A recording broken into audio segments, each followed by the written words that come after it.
Gotta mess with technology first.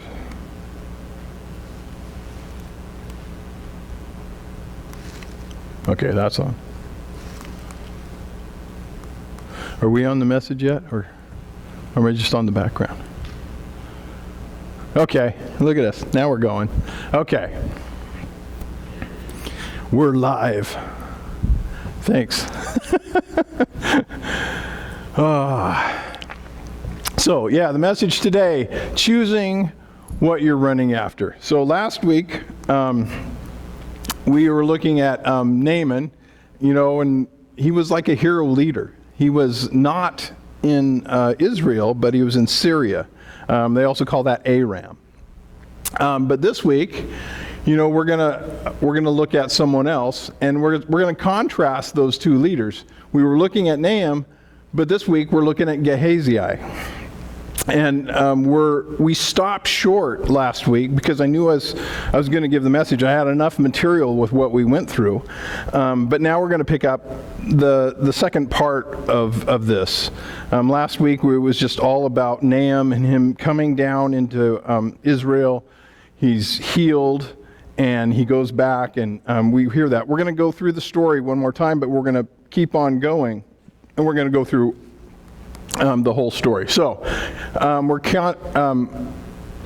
Gehazi, instead of a hero leader, he becomes the zero leader. And in fact, he becomes a loser leper by the end of the story. Just, if you guys don't know the story, I perhaps gave away too much. But here we go. So, Nahum. But let me also say, last week we went through the story in the English Standard, or not, the English Standard Version. I'm just going to pull the message this time.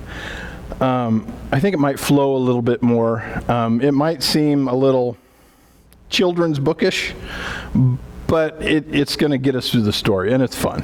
Here, let's go. So Naaman was a general under the army of the king of Aram. He was important to his master, who held him in the highest esteem, because it was by him that God had given victory to Aram, a truly great man, but afflicted with a grievous skin disease. It also happened that Aram, on one of its raiding expeditions against Israel, captured a young girl who became a maid to Naaman's wife. One day, she said to her mistress, "Oh, if my master could meet the prophet of Samaria, he would be healed of his skin disease." Well, Naaman went straight to the master and reported that the girl from Israel had said. "Well then, go," said the king of Aram, "and I'll send a letter of introduction to the king of Israel." So he went off, taking with him about 750 pounds of silver and 150 pounds of gold and 10 sets of clothing. Now Naaman delivered the letter to the king of Israel, and the letter read, "When you get this letter, you will know that I have personally sent my servant Naaman to you. Heal him of his skin disease." When the king of Israel read the letter, he was upset, terribly upset. Ripping his robe into pieces, he said, "Am I a god with the power to bring life or death, that I get orders to heal a man from his disease? What's going on here? The king's trying to pick a fight. That's what." Elijah, the man of God, heard what had happened, so that the king of Israel was so distressed that he'd ripped his clothes to shreds. He sent word to the king, "Why are you so upset, ripping your clothes like that? Send him to me, so that he'll learn that there is a prophet in Israel." So Naaman, with the horses and chariots, arrived in style, and he stopped at Elijah's door. Elijah sent out a servant to meet him with this message: "Go to the river Jordan and immerse yourself 7 times. Your skin will be healed, and you'll be as good as new." And Nahum lost his temper. He spun around saying, I thought he had personally come out and meet me, call on the name of his God, wave his hand over the spot, and get rid of the disease. The Damascus rivers, Abana and Parfar, are cleaner by far than the rivers of Israel. Why not bathe in them? I'd at least get clean. He stomped off, mad as a hornet. But his servants caught up with him and said, Father, if the prophet had asked you to do something hard and heroic, wouldn't you have done it? So why not this simple wash and be clean? So he did it. He went down and immersed himself in the Jordan 7 times, following the orders of the holy man. His skin was healed. It was like the skin of a little baby. He was as good as new. He then went back to the holy man, he and his entourage, and they stood before him and said, I know beyond a shadow of a doubt there is no God anywhere on earth other than the God of Israel. In gratitude, let me give you a gift. As God lives, Elijah replied, the God whom I serve, I will take nothing from you. Nahum tried his best to get him to take something, but he would not do it. If you won't take anything, said Nahum, let me ask you for something. Give me a load of dirt, as much as a team of donkeys can carry, because I am never again going to worship any god other than God. But there's one thing for which I need God's pardon. When my master, leaning on my arm, enters the shrine of Rimmon and worships there, and I'm with him there worshiping Rimmon, may you see to it that God forgives me for this. And Elijah said, everything will be all right. Go in peace. And that's where we stopped last week. And this is where kind of the message starts. But we'll come back to the information we had in the earlier message. But let's continue on with the story. But he hadn't gone far when Gehazi, a servant of Elijah, the holy man, said to himself, my master has let this Aramean Nahum slip through his fingers without so much as a thank you.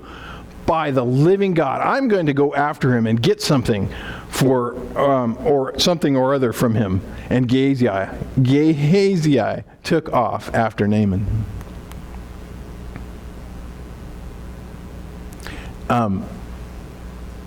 You can kind of see this is over on the right. This is Elisha. And this will become more relevant as we get farther in. But, I mean, there's like a little ghost in the corner, but, I just wanted to explain that. Nahum saw him running after him and jumped down from his chariot to greet him. Is something wrong? Nothing's wrong, but something's come up. My master sent me to tell you 2 young men just showed up from the hill country of Ephraim, brothers who are in the guild of the prophets. Supply their needs with 75 pounds of silver and a couple sets of clothes. Well, Nahum said, of course. How about 150 pounds? Nahum insisted. He tied up the money into 2 sacks and he gave the 2 sets of clothes. He even gave them 2 servants to carry the gifts back with him. When they got to the fort on the hill, Gehazi took the gifts from the servants, stored them inside, and then sent the servants back. He returned and stood before his master. And Elijah said, so, what have you been up to, Gehazi? Nothing much, he said. Elijah said, didn't you know I was with you in spirit when the man stepped down from his chariot to greet you? Tell me, is this the time to look after yourself, lining your pockets with gifts?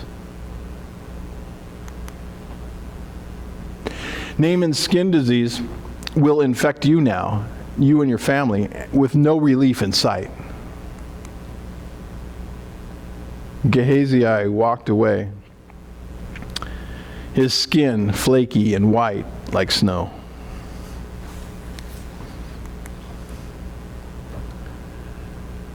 So today we're going to learn that second part of the story. This is about Gehazi's affliction and sin. Just as Nahum, affliction and judgment. Just as Nahum yesterday, or last week, he found himself with a problem, right? He was like the second man in his country. He was the general. He was the Joint Chiefs of Staff. He was the guy. And he had money. He had privilege. He had power. He had a lot. He had the king's ear. He had possession. He had status. But then he had leprosy. And that leprosy was an outward sign of the inward sin that he was experiencing too. And we discovered that sin from last week was the sin of pride, and we saw how God dealt with it, and it was intriguing and interesting. But now we see the contrast between what Nahum went through and what Gehazi was going to go through. Let's give you a little more background on Gehazi first, though. That would be more if we're going to give you a picture of what he might have looked like, because the scripture was pretty clear about Gehazi's leprosy. Now back then they had skin problems, and those skin problems were a wide-ranging variety. So like when we say we have the flu, that's just kind of a general thing, right? You could have H1N1, you could have all the other, swine flu, bird flu, you could have whatever kind of flu is out there. And back then they had, a term, leprosy. That's just leprosy. You got some skin thing going on. Well, there are different kinds of leprosy in the Bible. And the one kind of leprosy that looks like Gehazi had was vitiligo, and I'm not saying that right. It also has another name. In Leviticus 13, 38, and 39, it kind of delineates one of them. When a man or a woman has spots on the skin of the body, white spots, the priest shall look, and if the spots on the skin of the body are of a dull white, it's a leukoderma that has broken out in his skin, but he is clean. Oftentimes we think of, especially in the New Testament, when we hear of a leper, they're like, they're in sad shape. Their skin's oozing. Fingers are falling off. It's kind of an ugly thing, and that's typically what we think of as Hansen's disease. And that nowadays, within the last 50 years, has become curable because they've found it to be a slow, progressive bacterial infection. And there's some powerful antibiotics that can take care of it. In the United States, we still have leper colonies. I don't know if you're aware of that. It's voluntary. It's been closed since 1969, but there are some people that still live on a very distant island part in Hawaii. They live there, and I think there's 3 or 4 of them yet still living there. But there are leper colonies around the world still. Even though there are cures, it's still a bad. And obviously, any skin condition that a person would have where it's very visible, it's common for people to ostracize you, especially in underdeveloped third world countries where,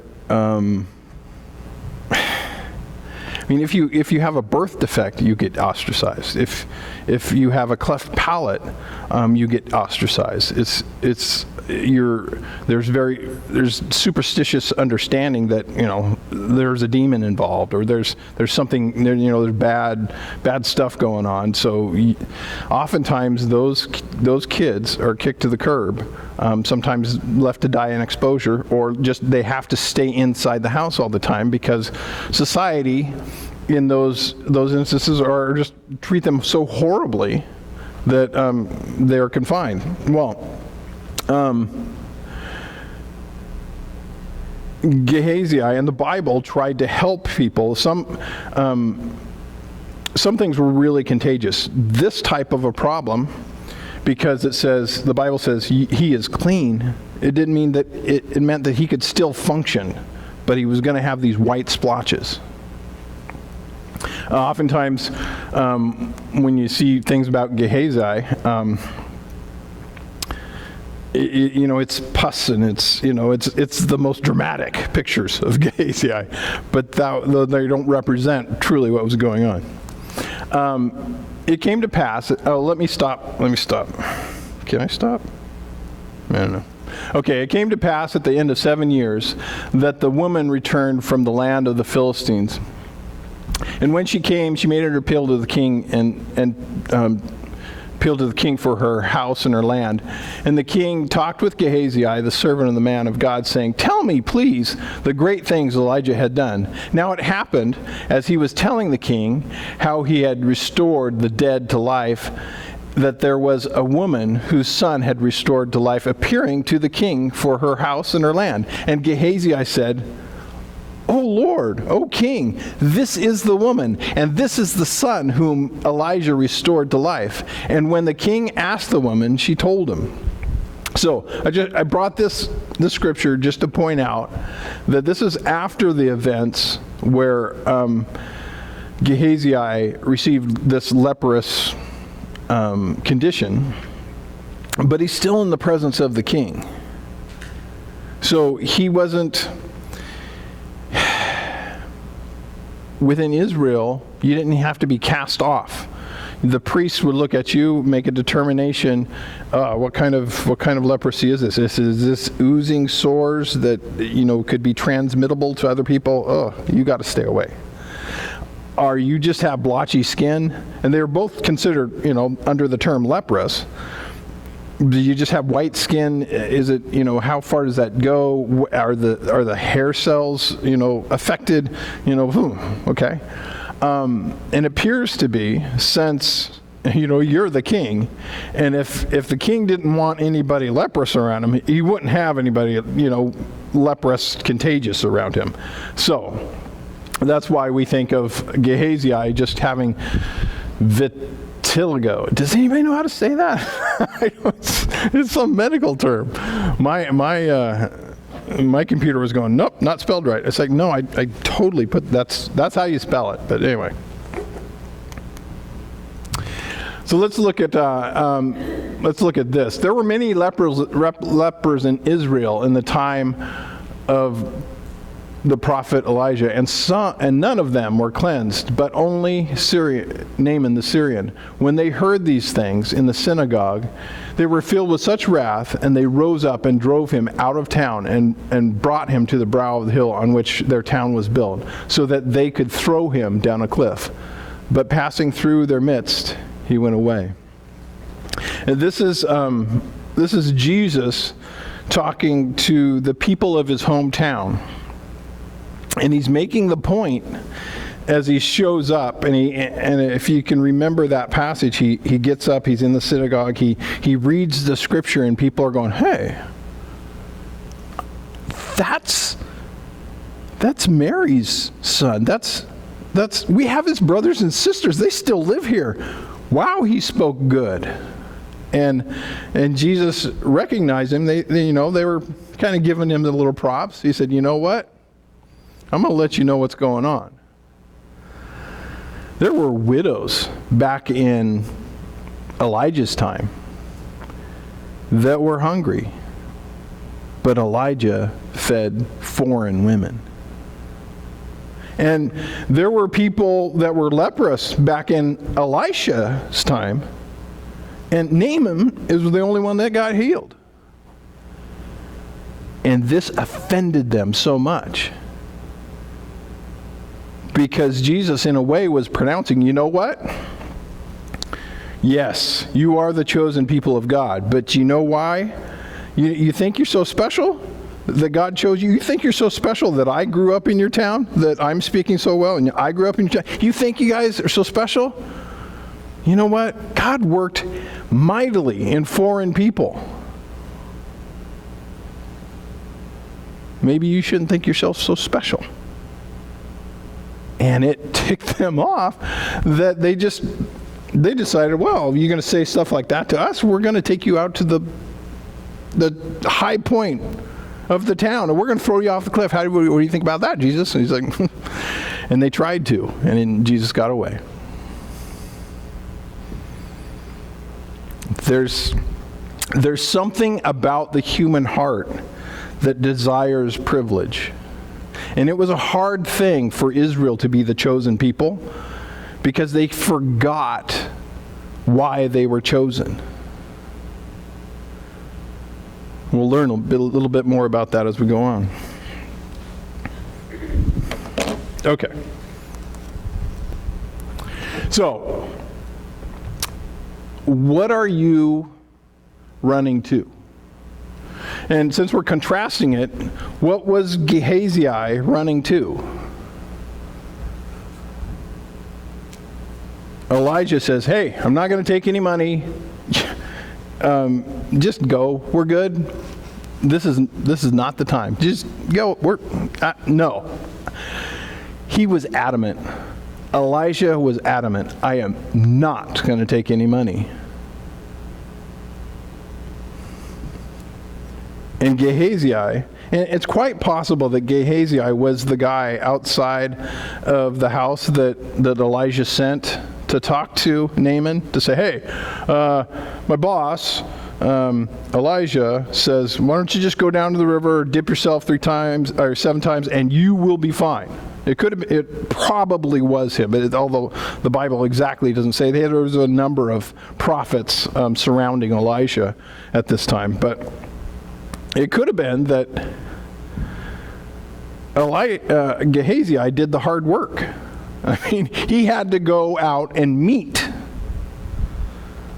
Naaman, the commander from the country just to the northeast of them, that was coming down and raiding their country, that was coming down and bringing God's judgment on them for the things they had done, and justly so. In fact, we're told that God raised Naaman up, and God was the reason for his success, even though Naaman didn't know it. But there's always a problem when God gives someone success and they don't know God's behind it. It's really hard for the human heart to have God's favor on them and they don't know it. You will feel like, wow, I've got a lot of power behind me. I must be pretty darn smart. I must be pretty darn capable. I must be an amazing person. If you don't know that God is helping you, and God does help people who don't know Him, and they don't know to give Him the credit. And that's what He was doing in Nathan's life. And Nathan got pretty full of himself. He was told to go to the prophet, but he went to the king. Because that's how he understood religion. Religion in those days and religion in these days. Oftentimes, countries have a really hard time not trying to control the church. Not trying to set up their own kingdom and have their own gods and have their own personalities that they say, this is your Messiah. This is the one that will save you. And if the church in that area, if the real church in that area is doing the things that the real church says, it's like, no, don't put your hopes in that, man. Don't put your hopes in that program. Don't put your hopes in the government. Put your hopes in God. What were you running to, Gehazi? What was he running to? He said, well, I'm going to get some. I'm going to... Man, this did not happen the way it should have. Elisha did not handle this right. He let him walk away, and he had brought gifts. I'm going to get some. I'm entitled. We're entitled.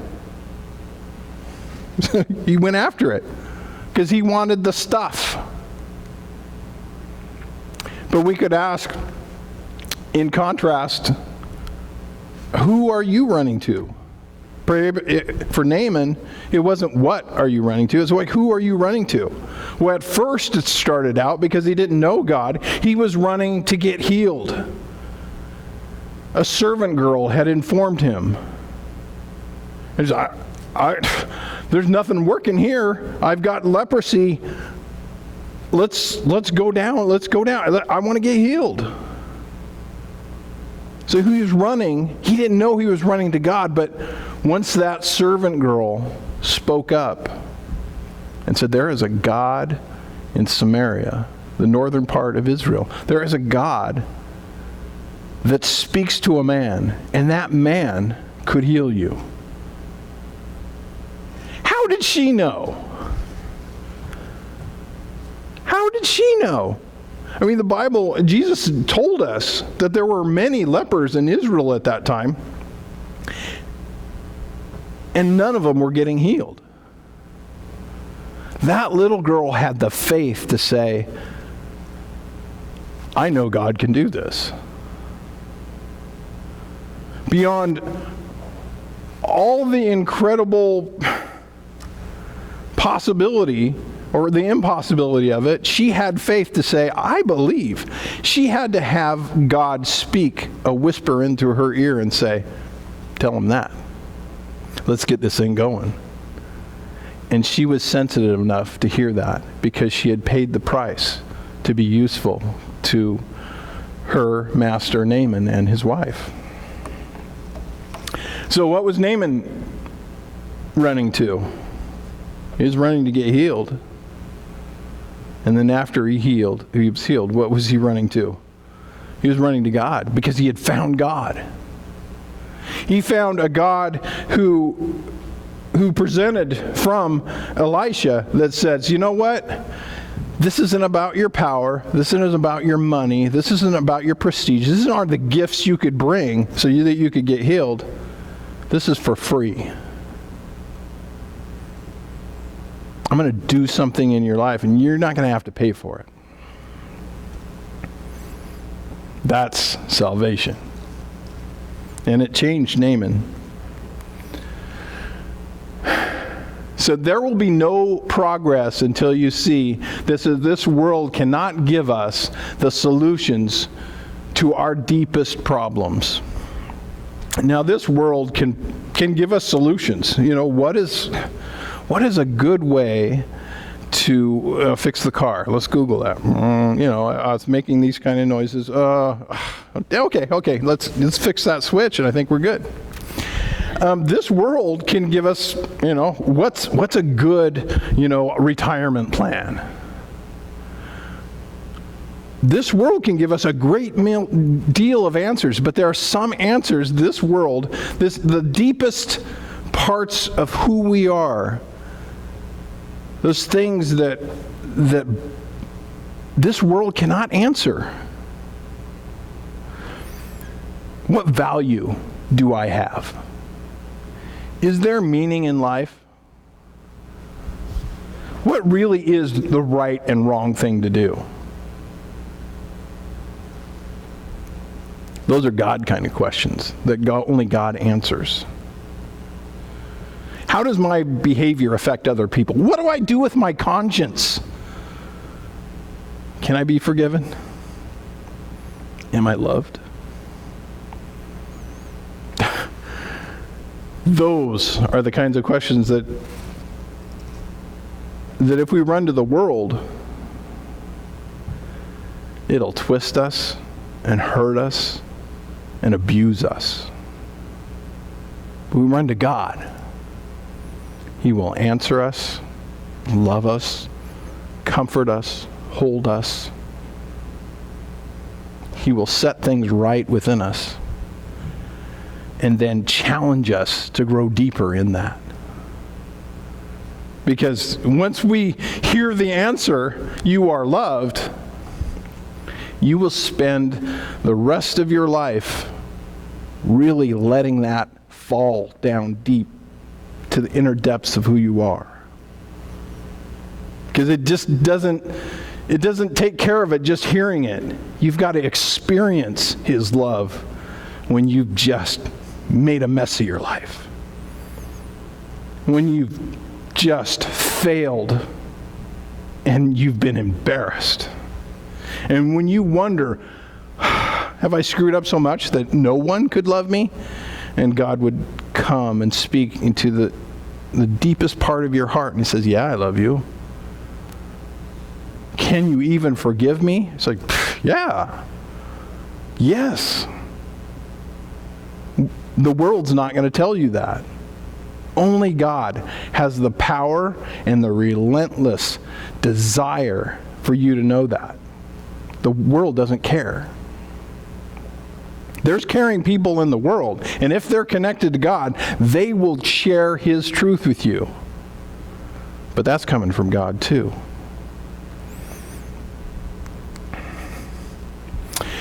Who are you running for, Gehazi? Who was Gehazi running for himself? He was running for himself.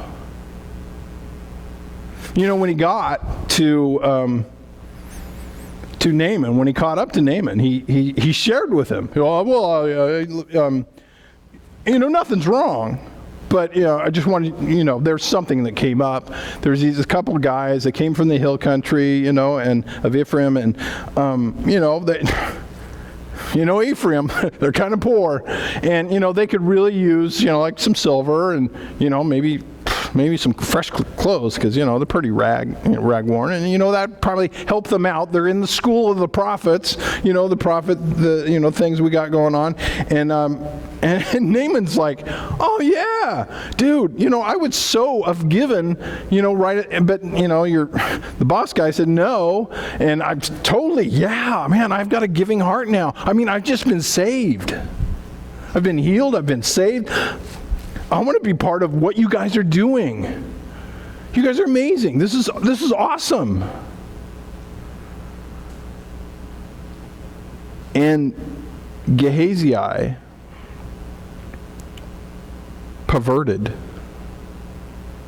the situation by representing, oh, it's not for me. But then he takes the stuff and he hides it where he knows where it's at. And he shoos the servants away, saying, well, okay, go. Okay.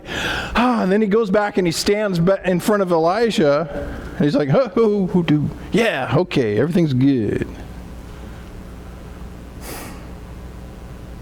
It was all for his own benefit. Oh, he pretended like it was for someone else. And sometimes we lie to ourselves. Oh, this is for someone else, God. Oh, yeah. This is for someone else. It wasn't. And Elijah called him on the carpet for that.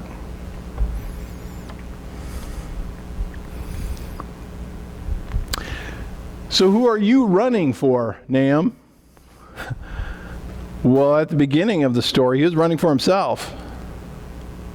But he was confronted with a God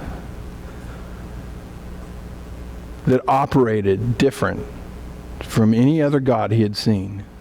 He was confronted with a God with real, substantial power that wasn't able to be bought off, that wasn't needing anything from him. They had people who served him of like mind. Elijah had moved to a place in his life, he didn't need anything. He just wanted God. So when this situation came about, he said, no. This is a salvation thing. This is a free healing thing. This is God demonstrating his power. This was to know. And this is what he told the king of Samaria. This is what he told the king. You send him here so that he may know that there is a prophet in Israel. You send him here. And Naaman needed to know that. Naaman needed to know that back then they had puppet prophets. They had prophets that would show up in the king's courts, and the king said, okay, yeah, all right, I've got, all the religious leaders, and they're telling me I'm great, and I just love it, and now they're going to tell me prophecies that I want to hear, and this is going to be an awesome thing. Everybody praise me. And you read about it in the Old Testament, about these prophets. And then you'd have this one guy, like Elijah or Elijah, and he's in the kingdom, and he said, you know what? I'll tell you the truth. It's not going to go so well. You're going to die. And he does that the prophets do that a number of times to these kings that want to surround themselves with yes men. But the power of God was residing with a few people that said, I'm your man, God. You tell me what to say, I'll tell it. And that's all I want. I want you in my life. So, Nahum was running for God now because he had met the real God. So you will never meet the real God until you come to the realization that there is a prophet in Israel. We as humans, you've heard this about other people searching for God. It's like, well, I really respect Buddha because he really shows us that we can get a lot out of our suffering. And that's true. And that's God's truth. So, well, I really think that, dietary laws are really important, and we should really follow those. And, there are religions that have some helpful stuff. Not necessarily dietary laws. I don't know why I picked that one. But eating right, eating healthy is good. There are ways that people in America can take a little bit of this, a little Buddhism, a little Hindu, a little Muslim, and we put it all together, and this is the kind of God I would like to serve. And it ends up being a God of their own creation. A God of their own making. A God that makes them feel good. A God that's comforting. A God that calls them to be better than they were. But that's not a real God. We serve a God that we read things in the Bible and we go, oh, that verse just destroyed me.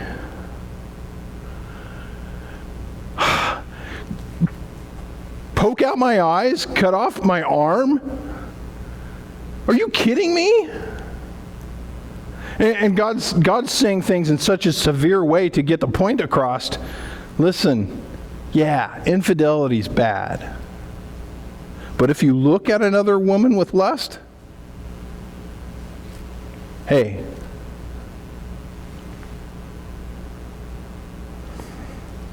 stealing or being, murdering someone is bad. But hey, if you hate them in your heart, seethingly hate them, it's just like murder. And the problem is, you're not killing them, you're killing yourself. And God confronts us with those attitudes when they're in our heart, not just in our actions. And that is the prophetic working in your life. That is Jesus revealing your heart and saying, you know what, we need to deal with this.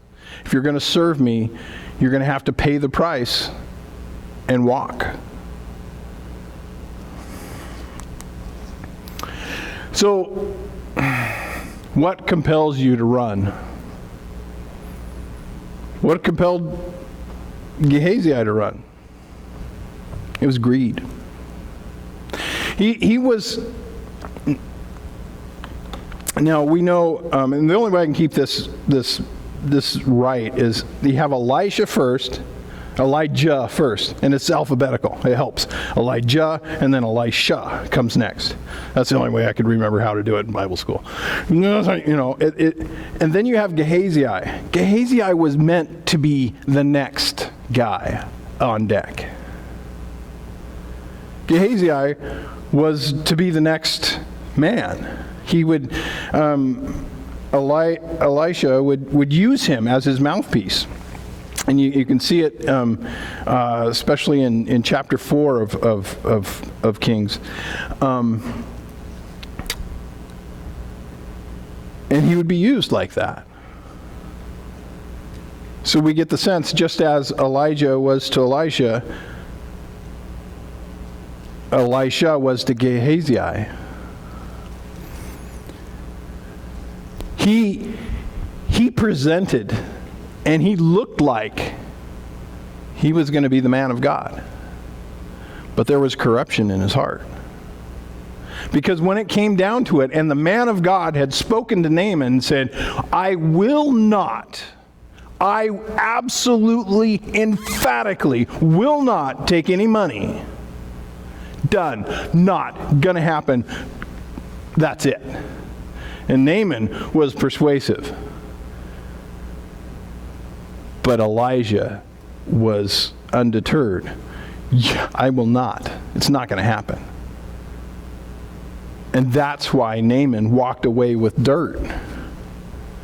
He wanted to give him gold, but he took dirt home. Because that dirt was a symbol of the God of Israel, the land of Israel. This is the God who is he is the God of this land. I'm going to take the land back because that's the only way. I got to go back to my master. I am a servant. And I'm going to have to do the things my master asks me to do. When we go into the temple of Rimmon and my king, my master, is holding my arm and he's praising Rimmon, I've got to go through the steps. And he knew that. He was immediately sensitive to that. Because he knew, I have switched gods. I am not worshiping the God of Rimmon anymore. And he immediately had to ask, will you forgive me for this? Please, God, forgive me for this. I know that I have to do this. But let me tell you, they are going to know I'm bringing the dirt of my God back with me. Do you think you have to have money to praise God? You just need his dirt. And who is God's dirt? What were we made of? You are all you need to praise God. You don't need a prophet. You don't need a priest. You need a prophet speaking in your life. Because we need that. But you don't need someone between you and God.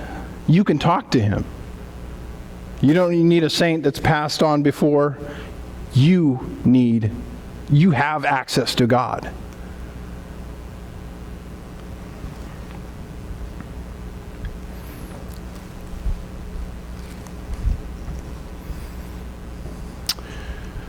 So what compels you to run, Naaman? What was compelling him? He had just found who God was. He was like his skin, like that of a new baby, all just refreshed. When we come to God, and as we continue to come to God, we are cleansed. It makes a difference in our lives.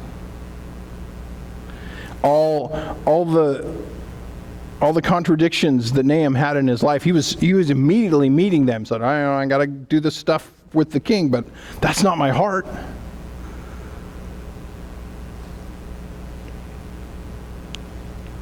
I have a clean heart now. But this story reveals that people in church, like Gehazi, people who are attached to what God's doing on earth, can be faking it. They haven't let God do the work deep in their hearts. They want to be next in line. They want the power of God operating in their lives, but they're not willing to give their heart over to Him, because we understand in this passage that Gehazi was running after what was in his heart. He wanted what Nahum had. He didn't want his healing. He wanted his money. He wanted the clothes that would, if he was dressed in, you would think, well, that's an important man. And it was great that it was exposed, because we wouldn't want Gehazi taking up after Elisha. He had a corrupted heart. No one knew it. But it was exposed. Nahum had a heart for the truth. And you couldn't tell by his actions, perhaps. Well, he said he was an honorable man. People liked him. His servants cared over him. There was something about him, and God chose to reveal Himself to him. Constantly, God chooses and speaks through the marginalized, the weak, humble, uncool, unsuccessful people. The people living on the edges, messy and unremarkable. We see in this story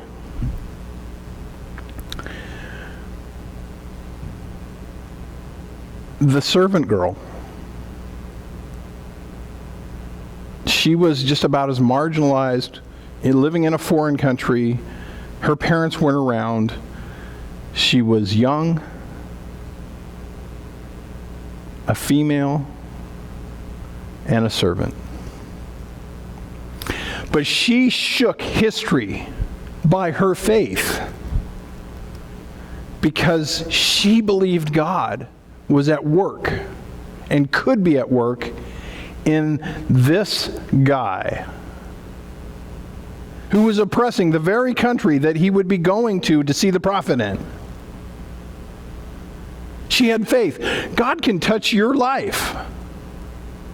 And then when Naaman gets down there, and probably Gehazi, I told him, go wash in the river, dip 7 times. And wow, Naaman's like, you don't understand. I came here I could buy this kingdom with what I have. And with my military presence, we could totally just off all of you prophets right now. Do you understand? I've got gold, I've got silver, I got prestige. I'm willing to give it to you.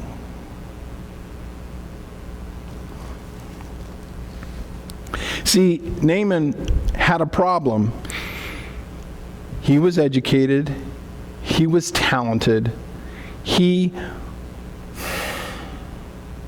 had power. He was someone of importance.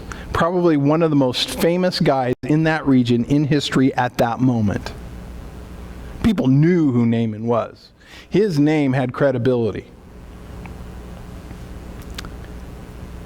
But it was a barrier for him receiving from God, because he showed up and he was told simply, go wash in the river.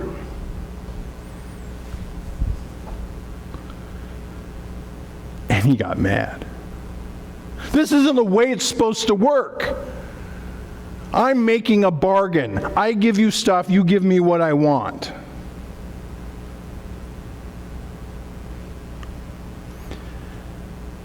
It's hard for people when they are successful, they've got talent, they don't need much of y'all's help. They're going to get by just fine. But the broken, the hurt, the ones who've gone through pain and they've searched for God, for meaning, they're the ones that hear the voice of God speaking to them. They're the ones, their hearts have been prepared. So God says, okay, I'm going to only speak through humble people. Well, you rich guys, you're not very humble. You talented people, you got a lot of people adoring you, right? You're not really listening, are you?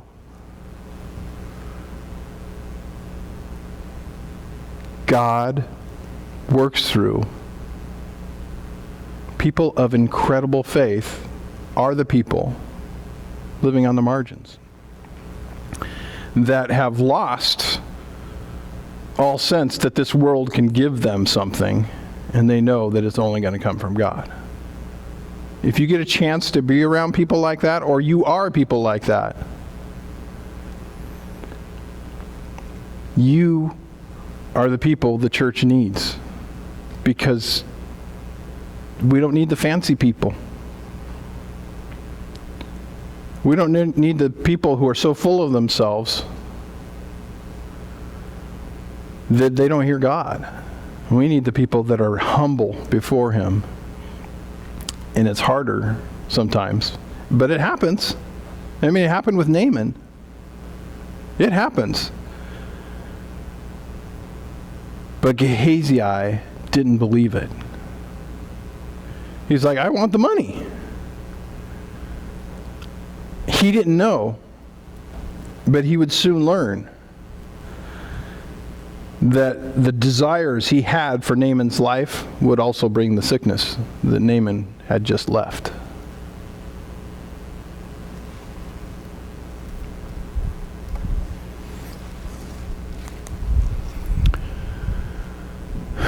For consider your calling, brothers. Not many of you are wise according to worldly standards. Not many were powerful. Not many were noble birth. But God chose what is foolish in the world to shame the wise. God chose what was weak in the world to shame the strong, to humble the strong, the proud, the noble. This world will humble you. It's better for you to have something come into your life that humbles you, that sends you to your knees, than to go through your life comfortable and never know God. Why? Why does it take that? That's kind of a condition of the human heart, isn't it? When are you the closest to God? For many people, it's when they've had tragedy happen in their life. They say, "Go, God, I need you." It awakens them up. When are people most receptive to what God would want for their life? Sometimes it's not until death, and they're faced with the finality of their existence, and they think, what's really important? Relationships? I've made a mess of those. My relationship with God? I don't think I've done very well in that. And that's when people, there are deathbed salvations, because they finally are pressed into a point where they go, I have nowhere else to reach but God. That's why those happened. And some people are so furious, so mad at their life, so angry about stuff that they're like flipping God off. It's like, they don't want to be with God, and God will ratify their decision by not being with them for eternity. And that's hell. To be separated from God, and the existence and understanding of who He is, about His love for you, that's hell. To live in a place where there's no relationship, there's no comfort. All the things that God can bring, the person has rejected that. They said, I don't want it. There's often the expression in our In our times it says, why would God send people to hell? Well, God doesn't send people to hell. People elect to go there. They're on their way there. God rescues them from hell. Why doesn't God rescue them from hell? Because that person didn't put their hand up and say, pick me. I want to be a recipient of your grace. I'm willing to humble myself before you.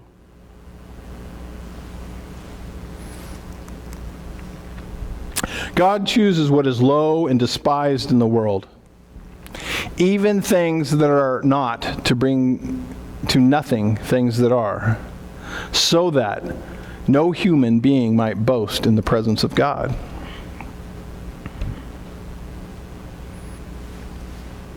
Our salvation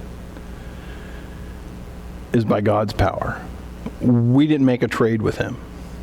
We didn't say, God, I will be good if you will save me. It's like, no, I don't make that deal. We don't bargain with God. If you really bless my life, I promise, I'm going to do a great work. I'm going to do some valiant thing. I got a lot of money. I can give you money. And God said, no, thanks. But God, you don't understand. A lot of people don't know this, but I got a lot of gold.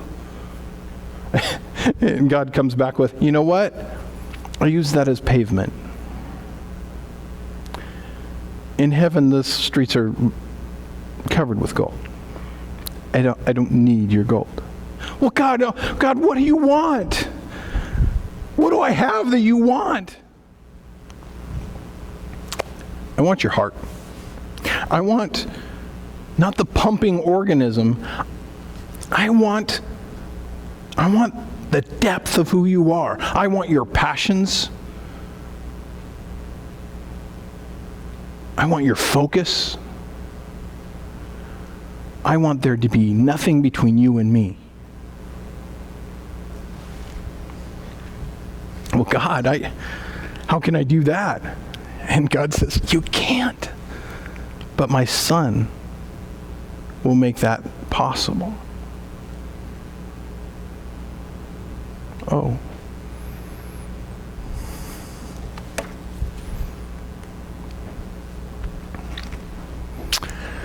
So what makes the running worth the effort? And that's the question we got to ask ourselves. That is, do I really want to do this thing? Do I really want to serve God? That sounds hard. And we have to pay the price of usefulness. The little girl paid that price, didn't she? She was swept up by a foreign nation and taken captive and said, you are going to be a slave. You are going to work in this house and you are going to do what we tell you. The scriptures aren't clear, but oftentimes the reason why they would take the girls or the little girls back into another country is because they killed their parents.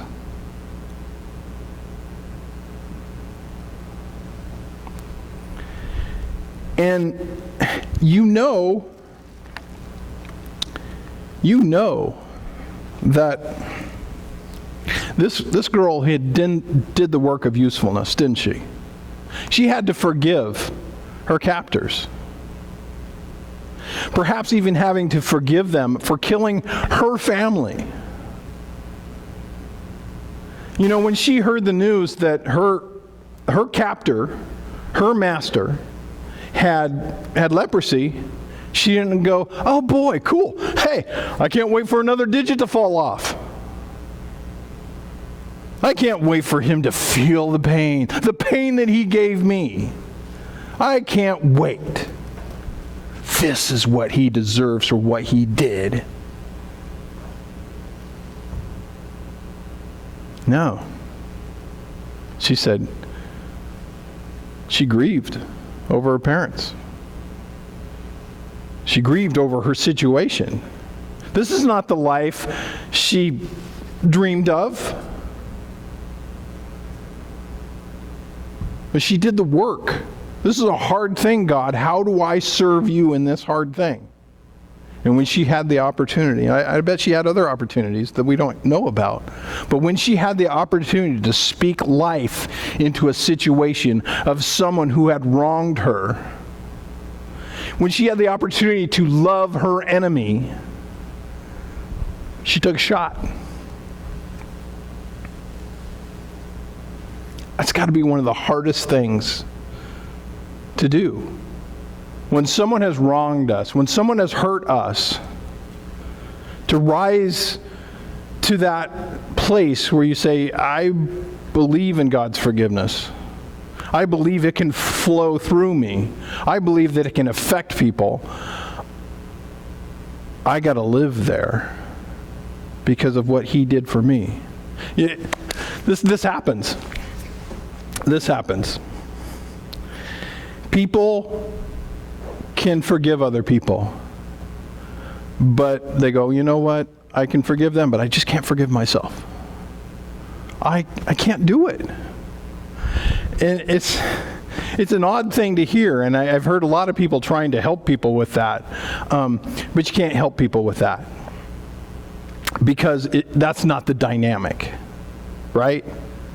Because the Word says, why do we forgive other people? Because he has forgiven us.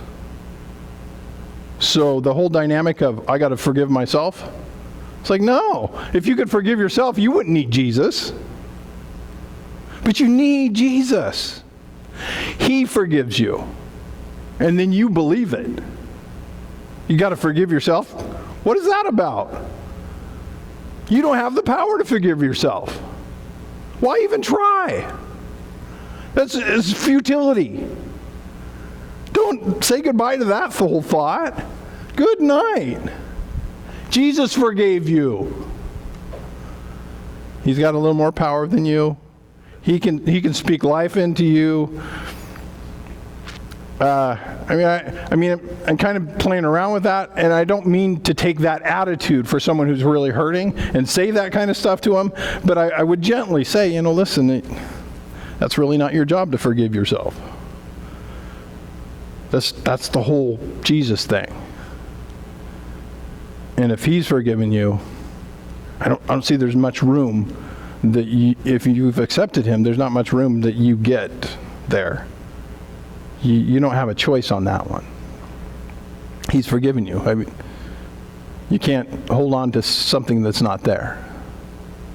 If you want to sense and feel that forgiveness, well, then you're going to have to renew your mind with the concept that he has forgiven you. And if you need that fresh sense, his new mercies are new every morning, go to him and say, I screwed that up. He said, sure did. I said, will you forget? Yeah. That's because of my son. Let's walk this out in freedom, not walk this out in the bondages of unforgiveness toward yourself, because Jesus has broken those chains. So we have to pay the price of usefulness. The path for us is challenging because there's death in the following. This taking up the cross to pursue him daily. And really, Jesus says, pick up your cross and follow me. Well, where's he going? He's going to die. Now, we perhaps will not have the opportunity to die physically for Christ, but we have the opportunity daily in our selfishness that we're still working through to die to it. To say, no, I want to be a servant. No, I don't want to be motivated in my life to just gain wealth. I want your kingdom, God. No, I want to be a loving, caring husband. I don't want to be selfish. I want to serve. If I could outdo Kathy in serving her, marriage, win. I would win. I haven't won yet. She's better at it than I am. And she might say the same about me. But that's the contest. Can I go lower? Can I serve more? Can I serve better than her? That's the contest in this life. Not only with my wife, but with you guys. Can I be there when you need someone with Jesus in them? And, obviously I can't do it all the time, but I want to be. I want to be that kind of person. Do you? Because that's the challenge of picking up the cross daily. It's a march of death, but it's a march of death to the things that should die in us on the inside. That's what it means to pick up his cross and pursue him daily, and that's what he asked to. And it's hard, but it's fulfilling. It's worth the effort. It's meaningful. And your spirit will find rest in that yoke shared. And Jesus says that. And take on my yoke. Come on with me. We're going to do this together. We're going to pull this together. And you got to know that if you're yoked up with Jesus and doing what he's wanting to do, well, who's got the strength to do that? Well, Jesus does. You're doing things with him. You are alongside him, and you're doing the things that God wants to do in this world. But he can carry all the weight you need to make that happen. And I believe this. And Jesus, as you grow stronger, he will demand more strength from you in that effort. And you'll get stronger together with him. But always remember, he's always stronger than you. You will gain in strength, but he's always stronger. You never get to the point where, hey, God, I'm doing pretty good now. I think I know a lot about the Bible. I think I'm doing okay, so why don't you have me try this one on my own? We're going to do this ministry, it's just me. And, it's going to feel pretty good. And, let's just kind of take the yoke off, and I'm going to get up there. I'm going to do my thing. And you know what?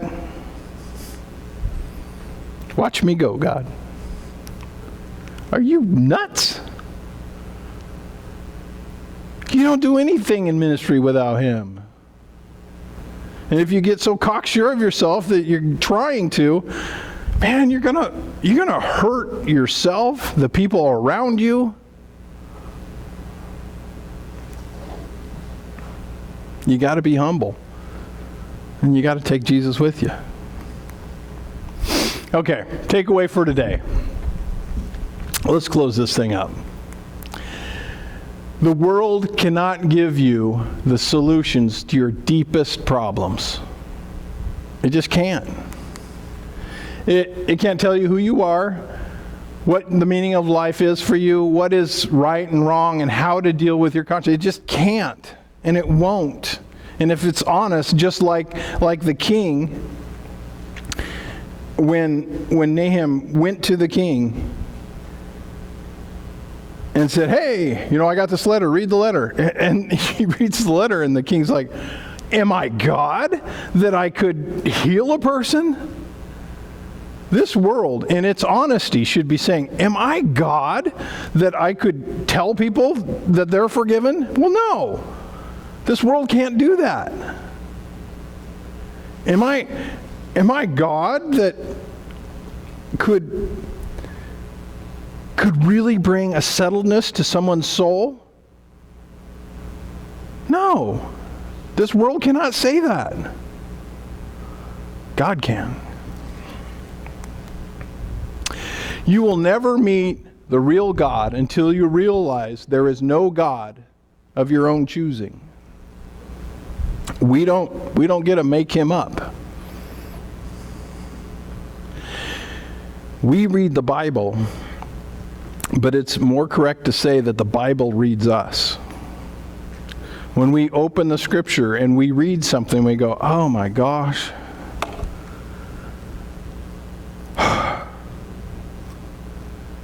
Jesus, man, your example in the Word, it just slays me. You are so humble. You care so much. I could see in that situation, that dynamic, I would get mad. But you didn't.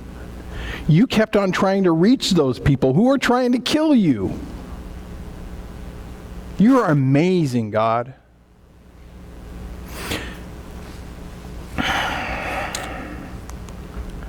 See, the prophets speak in the Bible. So it's important when you're reading the Bible to let those words challenge you to the life that God has for you. And you want to cultivate a dynamic relationship with Him. So, we do this reading through the Bible thing, and it's really designed for you to interact. And that's why we say pick out a verse, look at that verse, think about that verse. What is it saying to you? What fresh word is it saying to you today?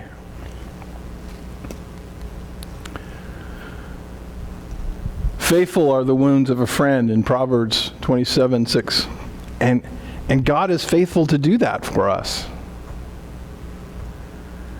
When we come to Him, He will surgically wound you for your healing.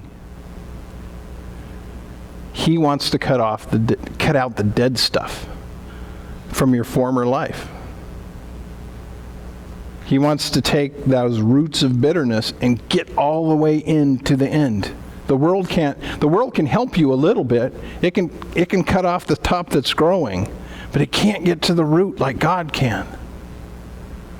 And He can wiggle it around and He can suck that puppy out of your life. And some things take longer than others, but it happens. Listen to the humble, the uncool, the marginal, unsuccessful, uneducated people around you.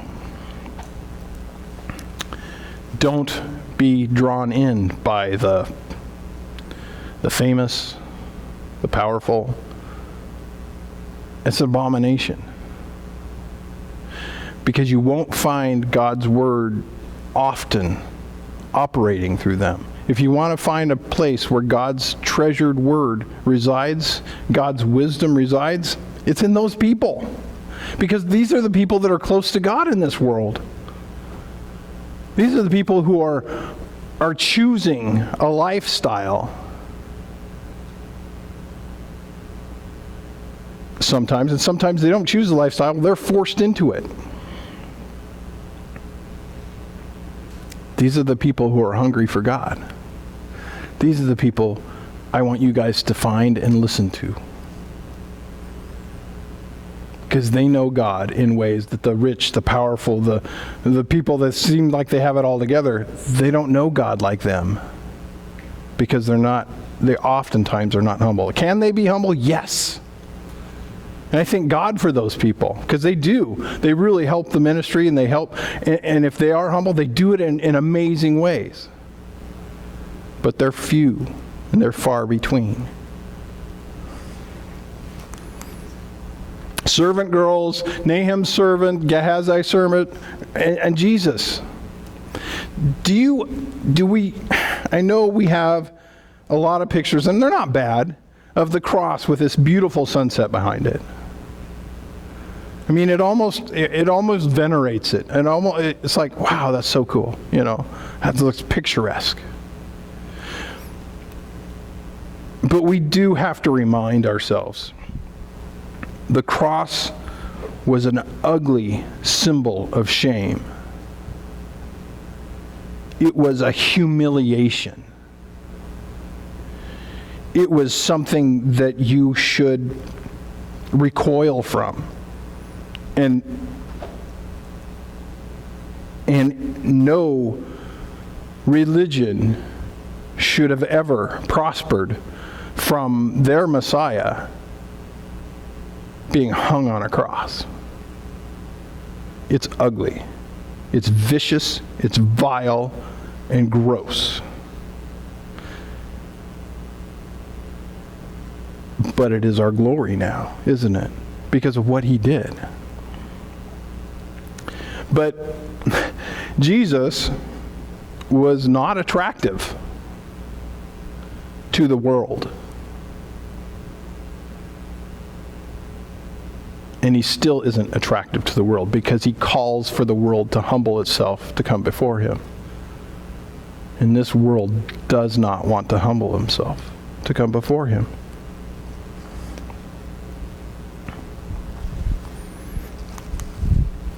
We need to pay the price of usefulness. And it's that last point we just talked about. Godliness for the body, while bodily training is of some... train yourself. Let me start over. Train yourself for godliness. For while bodily training is of some value, godliness is of value in every way, as it holds promise for the present life and also for the life to come. It's good to take care of your body. I'm trying. It's good to, get exercise. Those are good things. But you know what? At the end of the day, it's better that you cultivate a dynamic relationship with God where you're hearing him and you're responding to him. And you're asking him questions, and he's depositing his truth in your mind and life.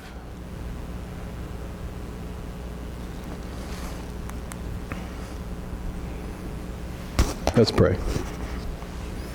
Or, we should turn off I don't know, Don always has him turn off the thing and then he prays. So, I think it's probably smart, I guess.